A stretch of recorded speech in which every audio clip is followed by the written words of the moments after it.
రబీలో రైతులు ఆరుతడి పంటలు వేసుకోవాలని సీఎం కేసీఆర్ విజ్ఞప్తి చేశారు. వర్షాభావం, విద్యుత్ కారణంగా రైతులు ప్రభుత్వానికి సహకరించాలని కోరారు.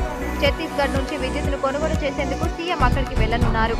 తెలంగాణలో విద్యుత్ వినియోగం బాగా పెరిగిందని, శ్రీశైలం, నాగార్జున సాగర్లో విద్యుత్ ఉత్పత్తి చేస్తున్నామని సీఎం స్పష్టం చేశారు.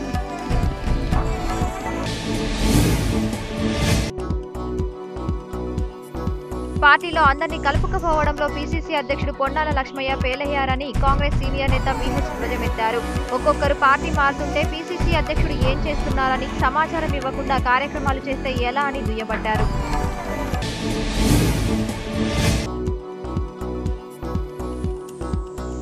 రాష్ట్ర బడ్జెట్ అద్భుతంగా ఉండబోతుందని ఐటీ శాఖ మంత్రి కేటీఆర్ తెలిపారు. కొత్తగా సంక్షేమ పథకాలు ప్రవేశపెడతామని, ప్రభుత్వంపై ప్రతిపక్షాలు అనవసర విమర్శలు చేస్తున్నాయని మండిపడ్డారు. ఇతర పార్టీల ఎమ్మెల్యేలను టీఆర్ఎస్ లో చేర్చుకుంటారన్న కాంగ్రెస్ నేతల వ్యాఖ్యలు హాస్యాస్పదమన్నారు.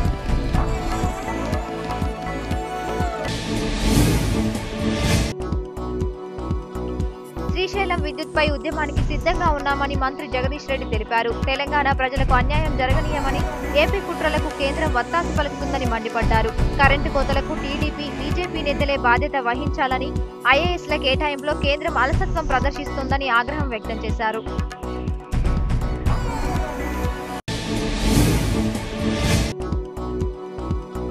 నంద్యాల వైకాపా ఎమ్మెల్యే భూమా నాగిరెడ్డి అజ్ఞాతం వీడారు. నంద్యాల ఏఎస్పీ సల్ప్రీత్ సింగ్ సమక్షంలో లొంగిపోయారు. భూమా కోసం పోలీసులు గాలింపు చర్యలు చేపట్టారు. దీంతో భూమా నాగిరెడ్డి పోలీసులకు లొంగిపోయారు. నంద్యాల మున్సిపల్ కౌన్సిల్ సమావేశంలో టీడీపీ కౌన్సిలర్లపై దాడులకు పాల్పడిన ఘటనలో భూమాతో పాటు ఆయన అనుచరులపై హత్యాయత్నం కేసులు నమోదయ్యాయి.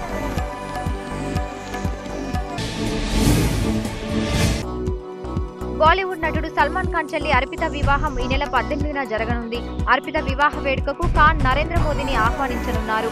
ఈ క్రమంలో త్వరలోనే ఖాన్ హస్తిన వెళ్లి మోదీని ఆహ్వానించనున్నట్టు సమాచారం. అర్పిత వివాహం హైదరాబాద్లోని ఫలక్నుమా ప్యాలెస్ లో జరగనున్నట్టు తెలుస్తోంది.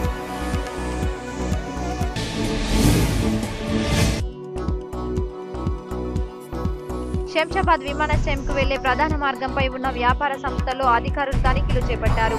ఈ సందర్భంగా నిబంధనలకు విరుద్ధంగా నడుస్తున్న 10 హోటళ్లు, లాడ్జీలను అధికారులు సీజ్ చేశారు.